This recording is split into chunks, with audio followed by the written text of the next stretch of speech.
Allez, dernière partie de cette émission digitale. Encore une fois, c'est en replay. Et la première partie de l'émission qui a été diffusée sur BFM Business, elle aussi est en replay. On parle beaucoup de l'IA en route vers Viva Technologies. On va parler d'un sujet dont on a un peu moins parlé ce soir, c'est l'IA résiliente, l'IA responsable, avec nos invités. Katia Lenné, administratrice et présidente de la commission IA au sein de Numéum. Bonsoir. Bonsoir. Merci d'être avec nous. Alors, vous êtes aussi CEO de votre start-up, elle s'appelle Talka.ai, voilà, si je prononce bien. Très bien, Talka.ai. Voilà.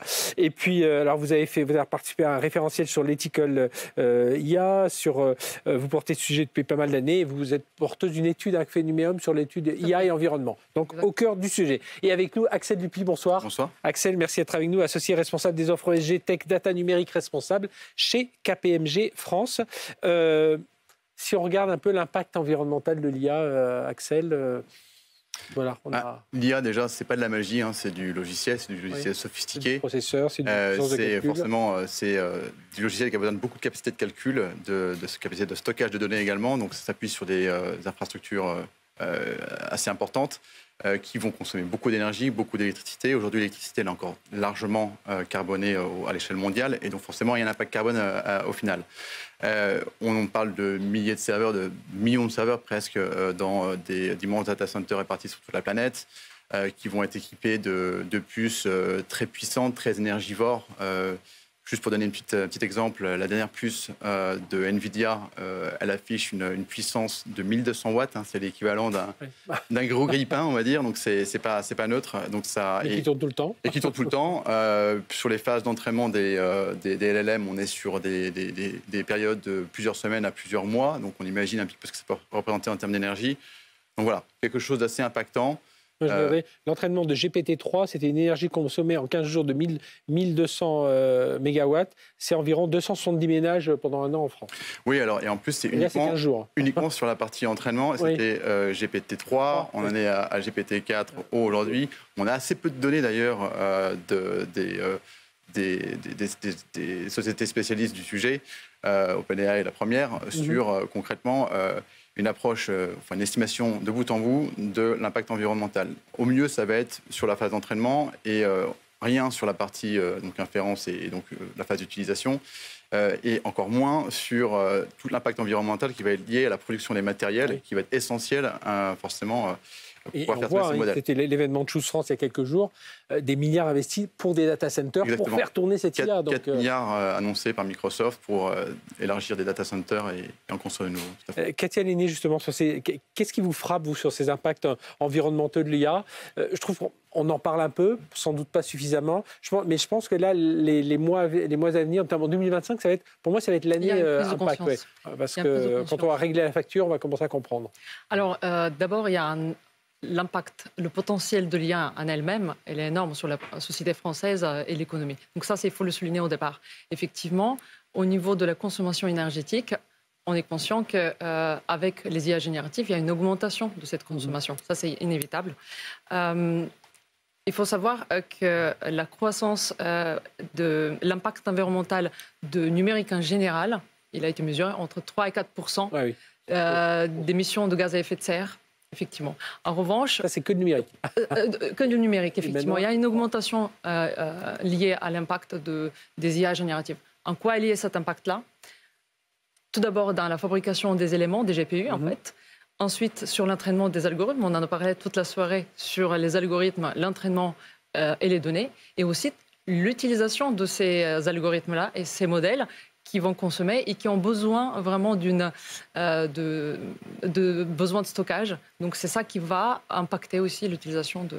Et puis ça va aller en s'empirant, si je regarde ça un peu du côté négatif. Alors, il y a une prise de conscience. Donc, chez Numéum, on travaille sur les sujets liés à l'IA, à l'impact de ces nouvelles technologies. Mais ça va se traduire comment cette prise? Parce que d'accord, on est conscient, mais qu'est-ce qu'on va faire? On ne va pas faire moins de requêtes alors, il y a plusieurs choses. Déjà, d'une part, nous, on a sorti une étude en début de l'année, AI for Green, et Green AI for Green et AI for Green, qui en fait vise les deux versants. Donc d'abord, comment on va fabriquer une IA plus responsable, avec des énergies renouvelables et avec une prise de conscience que peut-être je vais utiliser des développements des modèles Small Model Language et pas les LLM, les Large Language Model. Et aussi, quelle utilisation je vais avoir de mes algorithmes dans la vie de tous les jours. Est-ce que j'ai besoin justement d'implémenter une IA ou une IA générative ou je vais utiliser une autre solution qui est tout aussi simple. Pour faire un exemple, est-ce que je vais prendre mon vélo ou je vais aller à pied pour acheter mon pain ou je vais prendre ma voiture? Donc c'est exactement la même prise de conscience dans le comportement des entreprises vis-à-vis de l'IA. Alors justement, sur comment promouvoir cette IA plus durable, Axel Dupuis, donc on l'a dit, des leviers, une énergie décarbonée, ça c'est vrai que ça. En plus en France, on est plutôt bien lotis dans ce domaine-là, donc on va en profiter, mais c'est éco-conception des modèles, enfin il y a beaucoup de choses. Il y a une régulation aussi qui va se mettre forcément en place. Cathy a évoqué quelques pistes. En effet, moi si je devais résumer le sujet pour promouvoir une IA plus durable, je pense qu'il faut parler déjà de transparence. En fait, on a assez peu de données sur l'impact environnemental des modèles. On n'a pas de données on parle de la puissance de calcul. Voilà. Et puis, Exactement. Donc il y a des estimations qui ont été faites, notamment par l'Agence internationale de l'énergie, qui a évoqué que la consommation en électricité des data centers doublerait entre 2022 et 2026. C'est pas rien. Et c'est essentiellement drivé par des usages de l'IA. Alors comment est-ce qu'on peut faire? Déjà, je pense qu'il faut plus de transparence. Et là, c'est là où le régulateur peut aider. Plus de transparence des entreprises type OpenAI sur l'impact environnemental de chacun de leurs modèles. Parce qu'en fait, comme le disait Cathy à l'instant, tous les modèles ne sont pas égaux. Oui. On peut mettre en place un modèle d'IA classique, si je puis dire, versus de l'IA générative, et pour la même performance, pour le même usage. Tous les modèles ne sont pas obligés d'aller chercher les GPU NVIDIA. Exactement. Ou Exactement. On peut faire plus simple. Et donc l'idée, c'est d'avoir une information un peu qualifiée, standardisée en termes de la mesure, pour pouvoir aider les entreprises à prendre des décisions éclairées. Oui, il faut qu'elles aient des indicateurs aussi d'entreprise. Exactement. Deuxième aspect, et là, ce que vous évoquiez quand vous parlez d'éco-conception, c'est en effet comment est-ce qu'on va vers plus d'efficacité, comment est-ce qu'on décarbone finalement aussi donc l'énergie qui va alimenter les data centers. Les hyperscalers vont aussi travailler sur l'optimisation énergétique de leurs data centers. Et puis, on a évidemment comment est-ce qu'on peut avoir des modèles qui sont plus efficients. Et on a vu d'ailleurs sur la dernière version de GPT-4o, on est sur un modèle qui, par rapport à la version précédente, est plus efficace d'un point de vue environnemental. Et je parlais de régulation, ça peut être il faut qu'il y en ait, bien entendu, mais est-ce que là, aujourd'hui, c'est suffisant? Oui, alors on a évoqué tout à l'heure le sujet de l'AI Act. En l'occurrence, il est assez pauvre sur la partie environnementale. Donc, encore heureux, en effet, si on peut pouvoir le mettre à jour au fur et à mesure pour intégrer cette dimension-là. Et ça, je pense qu'il y a un autre aspect, et Cathy a touché du doigt un petit peu cet aspect-là, c'est la notion de sobriété. Il faut qu'on encourage aussi les entreprises à être plus sobres dans leurs usages. Et même si on peut avoir l'impression de retourner un petit peu à l'âge de pierre quand on parle de sobriété, et ça peut être un frein à l'innovation. En fait, c'est rien de tout ça, c'est d'avoir une approche qui est raisonnée. Et on parlait tout à l'heure avec Romain sur finalement la manière dont on doit prioriser les cas d'usage en matière d'IA. Eh bien, il faut intégrer cette dimension de durabilité également comme un critère pour les choix. Et puis, il faut, et on va conclure là-dessus avec tous les deux, cette IA, elle doit aussi être Green AI, quoi. C'est le AI for Green, quoi. Alors, la Green AI, c'est lorsque l'IA, elle est conçue d'une manière sobre et responsable. On peut utiliser l'IA pour être plus green. Et ça, c'est vraiment l'incitation que nous fait chez Numéum auprès des fabricants d'IA, en fait, et les implémenteurs, les entreprises de numérique qui implémentent aussi les solutions d'IA, mais aussi n'importe quelle entreprise qui utilise en interne l'IA. Donc, faire en sorte que l'IA puisse nous aider aussi dans n'importe quel secteur de réduire notre émission de travailler davantage sur les datas, mettons une entreprise. Alors l'IA, elle est très efficace, par exemple, dans l'agriculture, dans l'usage de l'eau ou des engrais, par exemple dans la logistique, dans le calcul, ou en tout cas la manière dont on va fabriquer les circuits de transport, pour faire en sorte de diminuer justement l'usage de carbone.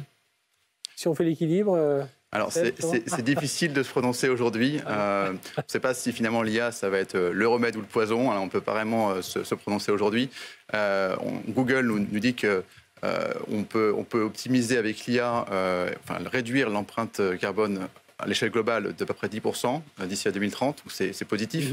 Mais en même temps, aujourd'hui, qu'est-ce qu'on voit? Aux États-Unis, on observe qu'on a un certain nombre de centrales à charbon dont la fermeture a été repoussée parce qu'il y en a une croissance finalement. Et ne parlons même pas de l'Asie. Voilà, exactement. Parce que donc on a une croissance des usages, des besoins d'électricité pour alimenter les usages liés à l'IA. Donc aujourd'hui, on n'est pas vraiment capable de se prononcer. L'avenir nous le dira. Il faut rester positif, mais il faut avoir une approche raisonnée. Et donc, il faut se l'inscrire dans son ADN de développement de l'IA. Exactement. Ça. Eh bien, merci à tous les deux.